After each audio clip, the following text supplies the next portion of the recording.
긍정, 절대 감사, 절대 기도. 아멘. 그래서 절대 믿음, 또 절대 순종가로 가는 대로 나아가시는 저와 여러분들 되게 간절히 소망합니다. 오늘 그 1부 예배, 2부 예배를 드리면서 참 물론 시간적인 제약도 좀 있었지만 11조가 강조가 잘 안 되더라고요. 말씀이 더 사실 더 조금 더 해야 되는데, 그래서 근데 이 2부 예배는 좀 아니 오후 예배는 마음이 좀 편해요. 11조는 주님이 말씀을 통해서 하시기를 내 것이다 하셨어요. 그 밭의 소산과 여기서 첫 것, 무조건 처음 난 것은 그 중에 10분의 1로 딱 구별해서 들어왔을 때, 내게 수입이 들어왔을 때 딱 구별해서 하나님의 것으로 삼는 것, 이것이 하나님 기뻐하시는 믿음이에요. 이게 온전한 11조예요. 이 성경적인 재정 원리라 하는 이 말은 내 것과 하나님 것을 구분할 수 있어야 되는 거죠. 정확하게. 그래서 어떻게 하든지 11조를 먼저 떼시는, 그리고 11조를 이제 하지 않으셨던, 만약에 이제 성도님들은 11조를 이제 시작해야 되잖아요. 그러면 조금씩 다 온전하게 다 못하더라도 10,000원씩이라도 11조를 시작하세요. 그러면 또 하나님께서 인도하실 줄로 믿습니다. 그렇게 하시면 9으로 내가 살지만 10로 살던 것보다 더 풍성하게 하나님 채워서 이걸 경험하셔야 됩니다. 그렇게 하십니다. 아멘. 그 11조 생활을 되게 잘하는 민족이 있잖아요. 이스라엘, 유대인들. 철저하게 11조를 아주 철저하게 돼요. 근데 그 사람들이 세계 경제를 다 좌지우지하잖아요.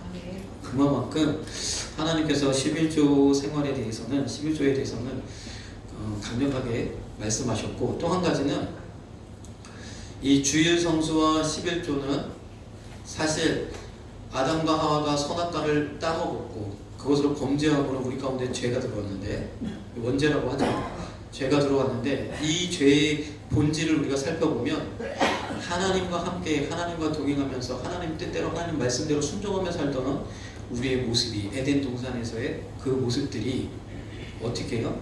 선악과를 보는 순간 보암직도 먹음직도 지혜롭게 할 만큼 탐스럽기도 하면서 그 하나님같이 되겠다.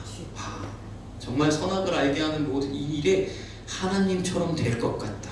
그래서 먹는다는 거죠. 그것이 무슨 이야기입니까? 내 삶의, 내 인생의 주도권을 내가 가져가겠다. 하나님 말씀대로 순종하는 것이 아니라 내가 내 마음대로 살겠다. 그래서 먹으니까 어떻게 해요? 눈이 밝아졌죠. 정말 마귀가 말한 대로 눈이 밝아졌어요.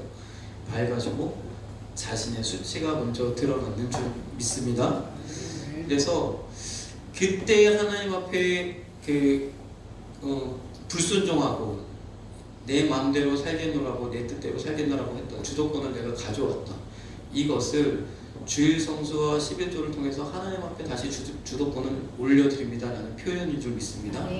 그래서 나의 시간, 이 시간이라는 것 주님 모든 사람에게 다 공평하게 주셨지만 그 중에 나는 7날 중에 하루를 하나님을 위해서 드립니다.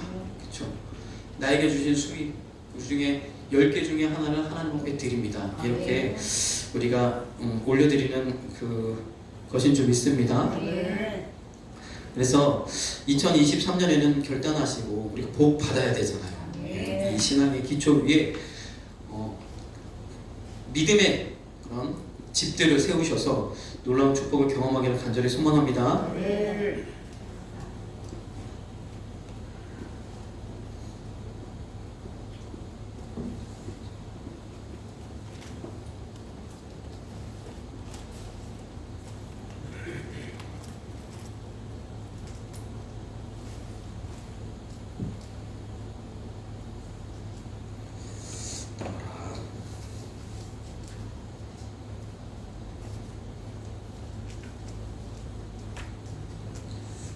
불안해요.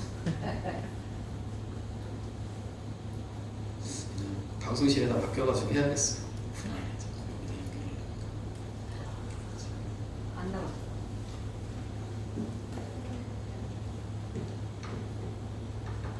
이쪽으로 가야지.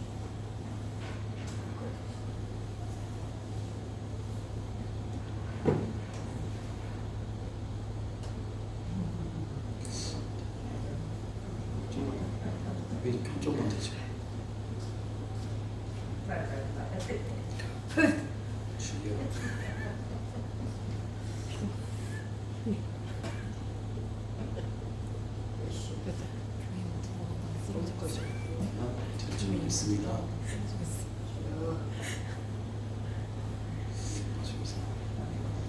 이쪽만 보셔도 될까요? 이거 이게 물질 훈련의 필요성 제목이 가만히 보니까 제목을 내가 안 정했네요. 자, 지난주 제목인데 오늘 말씀은요 창세기 41장의 말씀입니다. 15절부터 40절까지 굉장히 길죠. 예, 어떤 내용이냐면 요셉이 그 바로의 꿈을 해석해서 바로에게 이렇게 아뢰던 그 상황이거든요. 그래서 요셉이 그 애굽의 총리가 되는 요 내용이 기록되어져 있는 말씀인데 우리 15절부터 우리 천천히 같이 한번 읽어보겠습니다. 이거 읽으면서 우리 이 요셉 이야기는 잘 알지만 꿈을 어떻게 해석했는지 그 내용은 우리가 조금 잘 모르시기도 하잖아요. 그래서 한번 이번 기회를 통해서 성경을 한번 읽어보는 시간 갖도록 하겠습니다. 15절부터 같이 시작. 바로가 요셉에게 이르되 내가 한 꿈을 꾸었으나 그것을 해석하는 자가 없더니 들은즉 너는 꿈을 들으면 능히 푼다더라. 요셉이 바로에게 대답하여 가로되 이는 내게 있는 것이 아니라 하나님이 바로에게 평안한 대답을 하시리이다. 바로가 요셉에게 이르되 내가 꿈에 하숫가에 서서 보니 살찌고 아름다운 7 암소가 하숫가에 올라와 갈밭에서 뜯어먹고 그 뒤에 또 약하고 심히 흉악하고 파리한 7 암소가 올라오니 그같이 흉악한 것들은 애굽 땅에서 내가 아직 보지 못한 것이라. 그 파리하고 흉악한 소가 처음에 7 살찐 소를 먹었으나 먹은 듯 하지 아니하여 여전히 흉악하더라. 내가 곧 깨었다가 다시 꿈에 보니 한 줄기에 무성하고 충실한 7 이삭이 나오고 그 후에 또 세약하고 동풍에 마른 7 이삭이 나더니 그 세약한 이삭이 좋은 7 이삭을 삼키더라. 내가 그 꿈을 술객에게 말하였으나 그것을 내게 보이는 자가 없느니라. 요셉이 바로에게 고하되 바로의 꿈은 하나이라. 하나님이 그 하실 일을 바로에게 보이심이니라. 7 좋은 암소는 7회요 7 좋은 이삭도 7회니 그 꿈은 하나이라. 그 후에 올라온 파리하고 흉악한 7소는 7년이요 동풍에 말라 속이 핀 7 이삭도 7회 흉년이니 내가 바로에게 고하기를 하나님이 그 하실 일로 바로에게 보이신다 함이 이것이라. 온 애굽 땅에 7회 큰 풍년이 있겠고 후에 7회 흉년이 들므로 애굽 땅에 있던 풍년을 다 잊어버리게 되고 이 땅이 기근으로 멸망되리니 후에 그 흉년이 너무 심함으로 이전 풍년을 이 땅에서 기억하지 못하게 되리이다. 바로께서 꿈을 2번 겹쳐 꾸신 것은 하나님이 이 일을 정하셨습니다. 속히 행하시리니 이제 바로께서는 명철하고 지혜 있는 사람을 택하여 애굽 땅을 치리하게 하시고 바로께서는 또 이같이 행하사 국중에 여러 관리를 두어 그 7회 풍년에 애굽 땅에 5분의 1을 거두되 그 관리로 장차 올 풍년의 모든 공물을 거두었고 그 공물을 바로의 손에 돌려 양식을 위하여 각 성에 적치하게 하소서. 이와 같이 그 공물을 이 땅에 저장하여 애굽 땅에 임할 7회의 흉년을 예비하시면 땅이 이 흉년을 인하여 멸망치 아니하리이다. 바로와 그 모든 신하가 이 일을 좋게 여긴지라. 바로가 그 신하들에게 이르되 이와 같이 하나님의 신에 감동한 사람을 우리가 어찌 얻을 수 있으리요 하고 요셉에게 이르되 하나님이 이 모든 것을 내게 보이셨으니 너와 같이 명철하고 지혜 있는 자가 없도다. 너는 내 집을 치리하라. 내 백성이 다 내 명을 복종하리니 나는 너보다 높음이 보전뿐이니라. 아멘. 이런 축복이 우리 가운데도 있을 줄 믿습니다. 요셉이 이 꿈 해석을 잘해가지고 총리가 되었잖아요. 애굽이라는 큰 나라, 지금으로 말하면 미국의 부통령 정도 되나요? 와, 엄청나네. 와, 그러면 요셉의 아버지, 요셉의 형제들은 어때요? 다 덩달아서, 그렇지? 평안하게 고센 땅에서, 가장 비옥한 땅, 고센 땅에서 그 애굽 사람들과 섞이지 아니하고 그곳에서 200만 가까이 불어날 수 있도록 하나님 다 요셉을 통해서 마련하시고, 그래서 요셉의 어떤 공로가 아니라 하나님이 이 백성을 하나님 백성, 하나님 민족 삼으려고 그렇게 하셨는 줄 믿습니다. 요셉이 그렇게 쓰임 받았죠. 우리도 그렇게 쓰임 받아야 될 줄 믿습니다. 자, 우리가 이 절대적 신앙생활, 항상 기뻐하고 쉬지 말고 기도하고 범사에 감사, 그래서 절대 긍정, 절대 감사, 절대 기도, 이 삶을 통해서 우리가 하고자 하는 것이, 얻고자 하는 것이 이 믿음이잖아요. 즉 믿음이 있으면 하나님의 은혜가, 하나님의 기적이 우리 삶 가운데 임할 줄 믿습니다. 믿음이 있어야 되는 거죠. 믿음은 다른 어떤 것이 아닌 하나님을 믿는 하나님의 믿음, 하나님의 믿음을 가지라. 하나님을 믿으라. 하나님의 믿음을 가지라. 이 절대적인 믿음이 우리에게 있어야 되는데, 그 믿음은 다른 어떤 것이 아닌 말씀을 믿는 것인 줄 믿습니다. 마가복음 11장 22절 이하의 말씀도 보면 그 말하는 것이 이룰 줄 믿고 마음에 의심치 아니하며, 우리의 말이라 말할 수 있지만 하나님의 말씀, 내가 하나님의 말씀을 대언하는 것 같은, 다시 말해서 말씀이 내 안에 채워져서 하나님의 뜻대로 우리가 입으로 선포하면, 말씀을 의지해서 선포하면 그대로 되어지는 줄 믿습니다. 중언부언하는 아무 말이나 되어지는 것이 아니라 하나님이 나를 통해 내 안에 채워진 그 말씀을 통해서 이 일을 이루시는 줄 믿습니다. 그 말하는 것이 이룰 줄 믿고 의심하지 않는 것, 받은 줄로 믿는 것, 이것이 절대적인 믿음인 줄 믿습니다. 그 믿음이 우리 가운데 와야 되는 거죠. 그래서 말씀 가운데도 기록된 말씀밖에 넘어가지 말라. 그렇죠? 우리 성경에 기록된 말씀 외에 다른 어떤 것으로 되어지는 것이 아닌 줄 믿습니다. 성경 말씀 그냥 믿으면, 그 말씀이 되어질 줄 믿고 그 말씀을 의심치 않으면 역사가 일어나는 줄 믿습니다. 믿어야 된다는 거죠. 그래서 오늘 본문 말씀 우리가 쫙 읽었는데 너무 재밌죠. 동화 같기도 하고 요셉이 쫙 그 놀라운 그 현장이잖아요. 방금 전까지만 해도 죄수였고, 여러 이렇게 매체들의 요셉의 이야기를 그린 것을 보면 막 털이 덥수룩하고 지저분하고 옷은 간신히 중요한 데만 가린 것 같은 그런 옷 입고 있고 막 삐쩍 말랐고 이런 상태였는데, 바로 앞에 나아가려니까 어떻게 다 수염도 깎고 깨끗하게 목욕도 하고 왕 앞에 이제 옷도 입고 왕 앞에 나아가서 이 하나님이 주신 그 지혜로 그 일을 감당했다는, 성경에 보니까 꿈을 해석한 이 이야기가, 이 바로의 꿈을 해석한 이야기하고 다니엘이 느부갓네살 왕의 꿈을 해석한 이야기 두 가지가 나옵니다. 그런데 두 가지의 차이점이 뭐냐면, 둘 다 그 당시 아주 강력한 나라의 왕이 꿈을 꾸셔서 그 꿈을 통해 하나님이 하실 일들을, 그래서 그 나라뿐만 아니라 그 주변까지도 다 포함되는 거예요. 흉년이 애굽에만 든 것이 아니라 그 주변 다 들었어요. 요셉의 아버지 야곱이 거하고 있던 가나안 땅에도 흉년이 들었어요. 모든 지역이 다 그 어마어마한 7년의 그 흉년이 들게 되는 사실을 애굽 왕 바로에게 하나님이 꿈을 통해서 말씀하신 거죠. 이렇게 당시 막강한 나라의 왕에게 꿈을 하나님 꾸게 하셔서 알려주셨다는 거예요. 그런데 이 두 가지 차이가 있죠. 이 느부갓네살 왕의 꿈을 보면 바로 왕은 그래도 감사하잖아요. 꿈을 꾸고 꿈 얘기를 아주 자세하게 얘기를 해줘요. 그럼에도 불구하고 애굽의 술객들은 아무도 그 꿈을 해석할 수가 없었어요.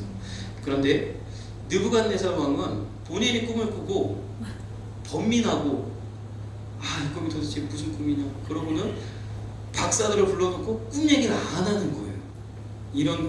그런데 그리고는 어떻게 했어요? 내 꿈을 안 해석하면 너희들이 실력이 없고 가짜인 거니까 다 죽여버리겠다. 근데 그 살생부 리스트에 다니엘도 들어있는 거죠. 다니엘도 역시 마찬가지로 그런 일들을 감당하던, 왕에게 조언하고 왕을 섬기던 관리였기 때문에 다니엘도 들어있는 거죠. 다니엘이 그 그 뭐죠? 왕에게 여유를 달라고 하고 간절히 기도했더니 하나님이 그 느부갓네살이 보았던 꿈을 보여주신 거예요. 이 두 가지 차이가 무엇이냐면 바로의 꿈은 꿈의 내용이 중요한 게 아니라 그 꿈을 어떻게 이제 보면 느부갓네살 왕의 꿈은 그 내용이 중요해요. 내용이. 그래서 알려주지 않은 거죠. 그 꿈의 내용 자체가 앞으로 벌어질 역사에 그대로 다 이루어졌어요.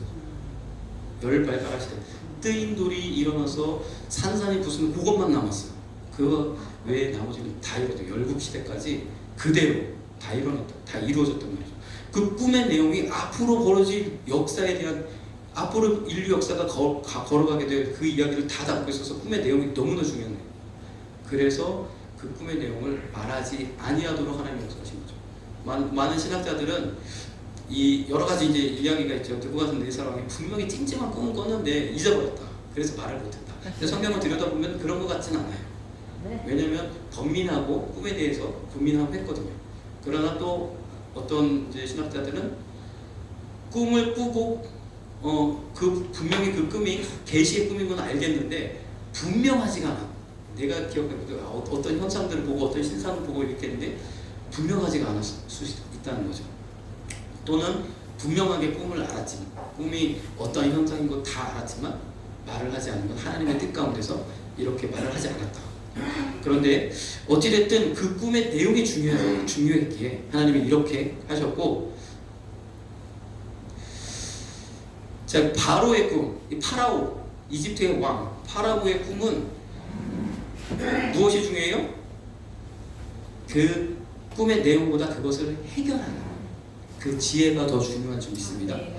그 꿈을 해석해서 그 앞으로 다가올 일을 대비하는 것, 그것을 그 흉년을 잘 넘어갈 수 있게 하는 그 지혜가 더 중요해요. 이 꿈의 내용에서. 그런데 왜 그래요? 기근으로 멸망케 되어질 꿈이긴 두 번 겹쳐 꾸셨다는 것, 하나님께서 작정했다는 거죠. 그래서 이 상황을 해결할 수 있는 지혜의 사람이 필요한 것이에요. 그래서 명철하고 지혜 있는 사람을 택하라. 거기에 택한 사람이 요셉. 하나님께서 요셉에게 이런 지혜, 꿈 해몽하는 지혜뿐만 아니라 이것을 능히 감당할 수 있는 지혜를 주셨어요. 그렇죠? 그래서 이 요셉이 그 문제 상황을 해결하기 위해서 제시한 것이 무엇이냐? 풍년 7년 동안 5분의 1을 걷어들이자. 5분의 1을 세금으로 걷어들이자. 그러면 풍년이기 때문에 사람들이 넉넉히 5분의 1을 낼 수 있어요. 잘 보세요. 근데 요셉이 제시한 방법이 5분의 1이라는 방법이에요. 5분의 2를 거둘 수도 있고, 또는 우리가 11조를 거두는 것처럼 10분의 1을 거둘 수 있고, 우리나라는 세금이 10분의 1인데 10분의 1을 거둘 수 있고 5분의 3을 거둘 수도 있잖아요. 더 많이 착취를 해서. 그러나 요셉이 제시한 건 5분의 1. 왜 이래? 왜 이래? 그렇죠. 5분의 1. 껐다 한번 켜보겠습니다. 껐다가 다시 한번 켜서. 어찌됐든 5분의 1을 거두게 했다는 거죠. 이 5분의 1의 의미가 있어요. 하나님의 그냥 이 내용, 이 긴 이야기를 이렇게 자세하게 그냥 다루시지 않는 거죠. 요셉을 통하여 요셉이 축복받게 되어지고, 그리고 애굽이라는 나라를 비롯하여 주변 모든 나라가 살 수 있었던 방법이 오부제를 시행한 거예요. 오부제가 어떤 그런 착취하기 위한 수단 그런 것이 아니라 하나님의 뜻이 있는 줄 믿습니다. 네.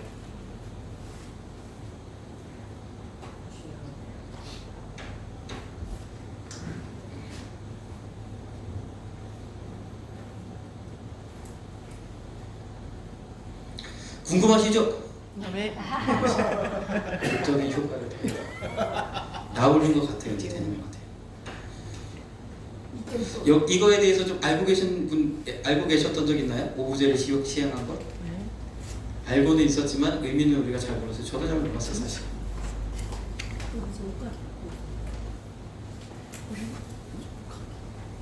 됐다. 됐습니다.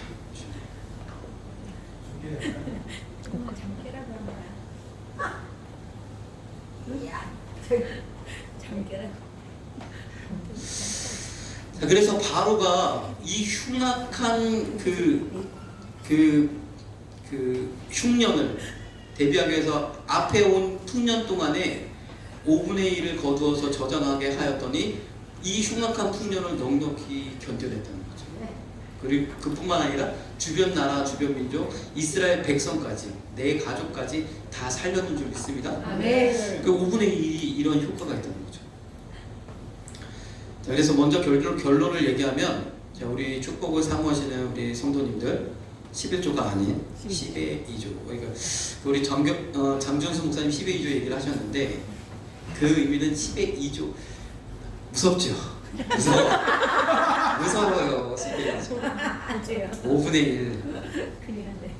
5개 중에 4개로만 살고 하나만 드리는 거. 자, 보세요. 하나님이 우리 사랑하시죠? 아시죠? 네. 하나님이 어떤 분을 사랑하시냐면 즐겨내는 분을 사랑하시죠. 아멘. 자, 이게 이제 무서운 말씀이신데 성경에 제사 중에 속죄제가 있고 속건제가 있습니다. 오늘은 좀 공부를 좀 해보겠습니다. 속죄제와 속건제가 있는데 이게 비슷한 듯 다르고 다른 듯 비슷한 제사예요. 둘 다 속죄하는 제사거든요. 유사점은 둘 다 죄를 속죄하는, 담당하는 제사예요. 죄를 없애는 제사라. 네, 그래서 속죄제, 속건제에 대해서 우리가 좀 알아봅시다. 둘 다 제사, 속건제, 속죄제는 양을 잡아서 피를 흘려 하나님 앞에 드리는 그 양을 잡는 그 규례나 이 모든 것이 거의 닮았어요. 그런데 차이점이 있는데 뭐냐면 속죄제는 하나님의 명령. 그래서 이거는 제가 이름을 붙인 건데 보이지 않는 죄. 그래서 흔히 사람들이 이건 죄인지 아닌지 모를 수 있는 그 죄를 담당하는 것이 속죄죠. 하나님의 명령을 어긴 것, 하나님이 이렇게 하라 말씀하신 것들을 어긴 것. 그래서 속건제는 재산상의 피해가 발생하는 죄를 이야기해요. 남의 것을 슬쩍 했다든지 하나님의 것을 슬쩍 했다든지 성물을 부셨다든지 성물을 먹었다든지 먹지 말아야 할 거를 이런 것들에 대한 죄가 건죄입니다. 그래서 흔히 우리 주변에 이거 너는 죄인이야 말하는 건 다 속건제에 해당해요. 그래서 성경에도 속건제가 많이 등장해요. 속죄제보다. 속건제는 그리고 특징이 있는데 뭐냐면 속죄제는 유일하게 성소 기물을 피로써 정결케 하는 게 속죄제예요. 성전에 들어가서 성소에 피 뿌리고 성소 뿔에 피 바르고 이게 속죄제라고요? 아시죠? 속죄제는 다시 말해서 우리 계속해서 수요일에 나오시고 저녁 예배 나오셨던 분들은 좀 아실 텐데 속죄제는 나와 하나님과 관계를 회복하는 제사예요. 속건제는 말 그대로 용서를 구하는 제사예요. 그래서 재물의 손해를 발생하고 어떻게 해야 되냐면 특징이 뭐냐면 보상이 따르는 제사. 속건제를 드릴 때는 반드시 갚아야 되는 의무가 있어요. 그런데 그냥 그대로 갚는 것이 아니라 몇을 더한다? 5분의 1을 더해서 갚도록 하나님이 하셨습니다.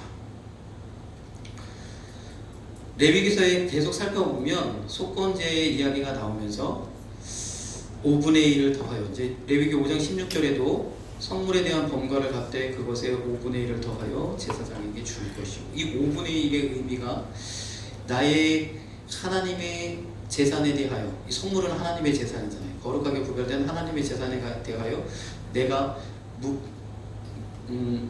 부지 중에 죄를 범하였을 경우 그것이 생각났을 때 그것에 대하여 보상하는 그 방식에 5분의 1을 더하여서 갚는 것. 보니까 성물에 대하여 그 성소의 세겔로 그거에 해당하는 가치 그거를 돈으로 환산해서 거기에 5분의 1을 더하여서 하나님께 드리라 이렇게 얘기하는 거죠.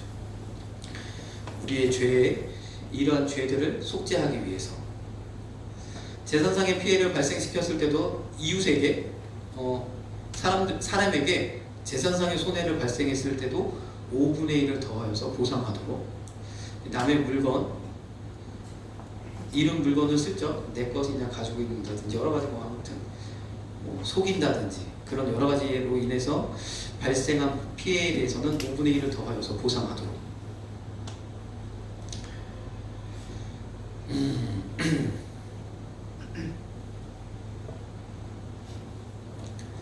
자, 그래서 속건제는 사람 편에 속한 제, 사람 편에서 용서를 구하는, 하나님께 대하여 또는 이웃에 대하여 용서를 구하는. 그래서 이 속건제에는 반드시 따르는 게 뭐냐면 자복하는 것, 내 죄를 아뢰는 것, 내가 이렇게 죄를 졌습니다라고 하나님 앞에 또 사람 앞에 고백하는 것, 이것이 또 항상 따르게 됩니다. 그래서 사람이 범하는 죄다 말씀하셨고 그 지은 죄를 자복하라 말씀하셨습니다. 자, 그래서 속죄제는 하나님과 사람의 관계의 회복이 포인트이고 속건제는 하나님 또는 사람에게 용서받는 것이 포인트인 줄 믿습니다. 자, 그래서 이 속죄제의 의미는 예수 그리스도가 이 땅에 오셔서 우리의 모든 죄, 원죄 또 자범죄, 과거에 지은 죄, 현재 지은 죄, 미래에 지은 죄 다 한꺼번에 다 도말하시고 우리를 의롭다 칭하시는 그 제사를 의미하는 줄 믿습니다. 그 예수님의 피의 공로를 의미하는 거죠. 속건제는 그 이후에 내가 또 나도 모르게 짓는 이런 죄들에 대해서 하나님 앞에 자백할 것을 이야기하는 줄 믿습니다. 그렇죠. 그리고 성도들에게 요구하는 것이 5분의 1이라는 거예요. 5분의 1은 흉악한 흉년을 견뎌내는 그런 것들을 이겨내는 그런 역할들을 감당하는 힘이라는 거예요. 자, 그래서 이 5분의 1은, 그래서 우리 성도님들 이제 11조 생활을 잘 하시는 분들은 10분의 1만 하나님 앞에 드리는 게 아니죠. 주정 헌금도 드리고 또 오늘 또 이렇게 오후에 또 헌금도 드리고 그렇죠. 우리의 신앙생활을 보면 10분의 1만 되어지는 않아요. 정말 하나님의 축복을 받고 하나님께 열심히 할 수 있는 분들이기 때문에 제가 이렇게 말씀을 드리는데 대부분의 성도님들은 10의 1 이상을 하나님 앞에 드리는 줄 믿습니다. 저도 그렇고요. 다 그렇게 하고 계시죠. 성경적으로 바라볼 때 10의 2조다 이야기하는 건 나의 수입의 10분의 2 정도를 하나님 앞에 11조와 헌물로 드리는 것을 의미하는 거예요. 그래서 이것을 통하여서 하나님께서 우리의 삶 가운데 모든 나쁜 것들을 막아주시고 넉넉히 이기게 하시며 우리를 천배 축복까지 이끌어 가시는 놀라운 저희가 된다는 거죠. 그러면 우리 삶 가운데서 10의 1뿐만 아니라 10의 2를 하나님의 것으로 정해놓으시고 하나님 앞에 드리시는 그런 성숙한 믿음이 있다면 하나님께서 더 큰 복을 주실 줄로 믿습니다. 이건 정말 믿음 없으면 이 말씀을 드리기가 어려워요. 믿음으로 받으시길 바랍니다. 자, 그리고 또 한 가지는 이 보상 대상이 없을 경우 속건제의 경우 이웃에게 또는 이웃에게 그 죄를 보면서 내가 이제 그것이 생각나서 이 죄를 용서받기를 원해서 갚으려고 하는데 그분이 없어, 돌아가셨든지 그래서 다른 친척들 가족들도 없어. 그러면 어떻게 하냐? 제사장 몫으로 돌린다는 거예요. 제사장에게 그 5분의 1을 더하여서 제사장에게 드리고 그것은 영원한 제사장의 것이 돼요. 이것은 무엇을 의미하냐? 거룩한 것으로 소속된다는 거예요. 제사장은 거룩하고 그렇게 하나님 앞에 그 받을 사람이 없어서 드려진 것도 또한 거룩하다는 거예요.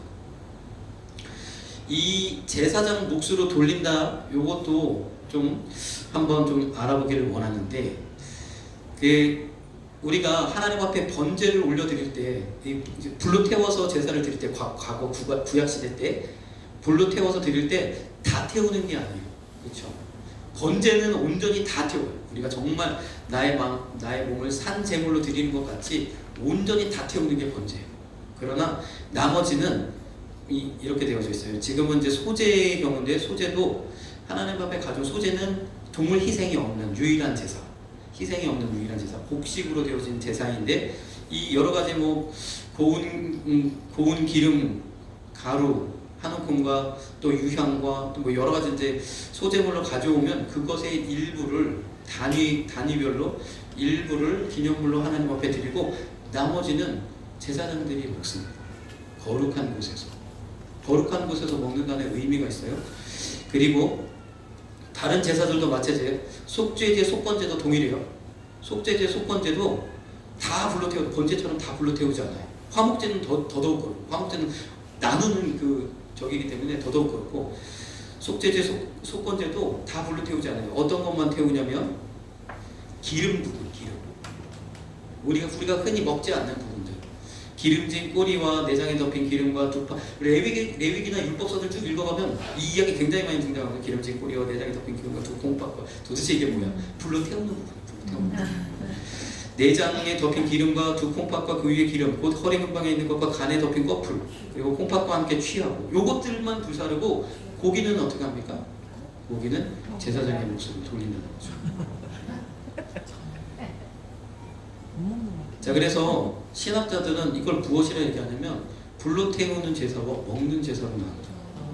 다시 말해서 하나님 앞에 나의 그 속죄와 속건제를 드릴 때, 죄를 용서받을 때 그냥 희생만 있는 것이 아니라 제사장에게 돌려서 제사장이 먹음으로 반드시 제사장이 먹어야 되고 반드시 지정된 거룩한 장소에서 먹어야 돼요. 그냥 그렇다고 해서 아무 데서나 할 수 있는 게 아니라 규례에 따라서 해야 돼요. 그렇게 해야 제사가 끝나는 거예요.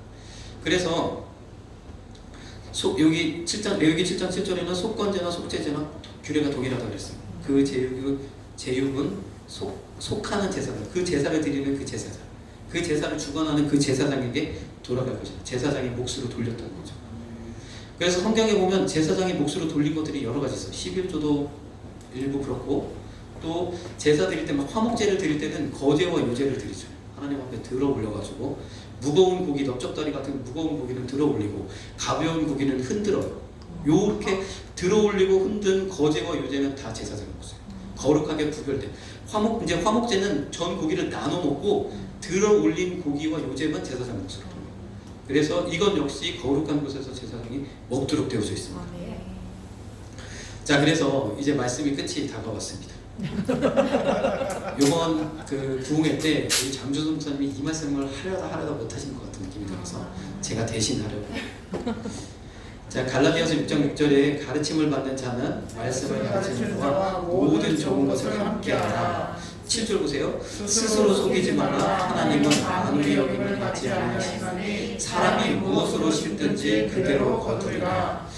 자기의 육체를 위하여 심는 자는 육체로부터 썩어진 것을 거두고 성령을 위하여 심는 자는 성령으로부터 영생을 거두리라. 이 율법서의 지식이 없으면 이 말씀을 그대로 하나님이 원하시는 그 원에 그대로 이해하기가 어려워요. 말씀을 받는 자는 말씀을 가르치는 자와 모든 좋은 것을 함께 하는 건 알겠어요. 그런데 그렇게 하고 그렇지 않다 해서 하나님은 만물의 여김을 받지 아니하시니 이것이 사람이 무엇으로 심든지 이것이 심는 거라고 말씀하시는 거죠. 그리고 더 나아가서 이것이 성령으로 심는 거라 이야기합니다. 왜 그래요? 레위기 율법을 통해서 그렇게 하도록 하나님이 원리를 주셨던 거죠. 디모데전서 5장 17절에도 그렇게 했죠. 이렇게 말씀을 더 하시는데, 그래서 이 말씀은 무엇인고 하니 5분의 1의 일부분을 담임 목사님에게 심으라는 얘기였죠. 참 제 입으로 말하기가 너무 죄송한데 너무 좀 부끄러운데 그런 의미입니다. 5분의 1을 제사장 몫으로 돌렸던 속건제와 속건제를 우리가 보면서 그 이야기라. 그래서 교회에서는 그래서 담임 목사님을 위해서 목회자를 위해서 이제 생활비를 책임지는 사역비를 주시고 목회비를 따로 또 책정하세요, 사실. 그래서 목회할 때 여러 가지 필요한 것들을 목회자가 마음껏 할 수 있도록 하죠. 근데 우리 교회는 목회비를 따로 할 수 있는 상황이 아니잖아요, 그렇죠? 그래서 제게 주신 사역비는 제가 진화전도사 저희 이제 사모에게 넘겨서 우리 생활비로 쓰고, 저는 여러분이 주신 것 가지고 목회에 활용하려고 합니다. 그래서 가능하신 게 아니라 이 말씀을 믿으시고 이 말씀을 순종하셔서 저에게 심으시면, 그러면 또 어떻게 되느냐, 저는 그 심으신 것 가지고 저도 또한 교회에 여러 가지를 드리고 헌신하고 하고 싶은 것들이 많거든요. 제 눈에 보이는 것들이 있어요. 그렇죠? 저도 마음껏 같았으면 앰프도 바꾸고 싶고 제 마음에 여러분들에게 의견 묻지 않고 하고 싶어요. 그러나 저의 생활비가 좀 세고 하기도 하고 너무 죄송해요. 가능하면 제가 그래서 프로젝트도 제가 했습니다. 또 마이크도 제가 했습니다. 처음에 이 교회 올 때 지금 앰프, 피아노 제가 다 했어요. 근데 할 수 있는 방법이 12개월, 20개월 하려고요. 이제 몇 년을 두고 갚아야 돼. 방법이 없어요. 그런데 주의 종에게 심으시고 주의 종은 그걸 가지고 하나님의 나라를 위해서, 교회를 위해서 사용한다면 그것이 가장 성경적입니다. 지금까지도 우리 교회는 이런 방법대로 왔지만 성경적이지 못했던 과정을 좀 거쳤던 거죠. 여전히 똑같은 모양새인데 우리 목사님께 또 드리는 목사님도 전적으로 교회를 위해서 다 쓰셨어요. 그런데 우리가 이렇게 하자는 거죠. 이렇게 하시면 하나님께서 복을 주시고 우리 교회 가운데 놀라운 일을 행하게 하실 줄로 믿습니다. 저등급 받으면 가만히 있지 않잖아요. 기도할 수밖에 없어요. 정말로. 정말 기도할 수밖에 없어요. 그래서 오늘 이 말씀을 통해서 하나님의 우리 성도님들에게 귀한 은혜를 주시고 축복의 종자를 심으실 수 있는 축복의 물질을 심으실 수 있는 그런 은혜를 주시길 간절히 소망합니다. 우리 찬양을 드리겠습니다. 우리 삶의 옥화 찬양을 좀 드리도록 하겠습니다. 이거 바꿔야죠.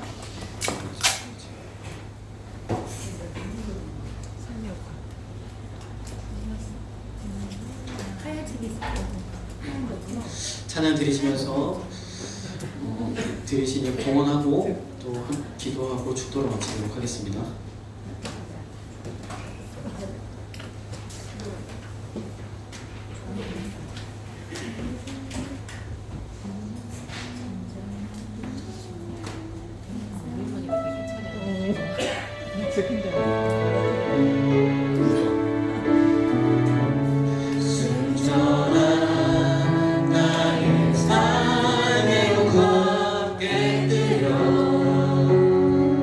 주께 모든 드리니 나의 가장 귀한 것 주께 드리니 나의 주님 예수 순전한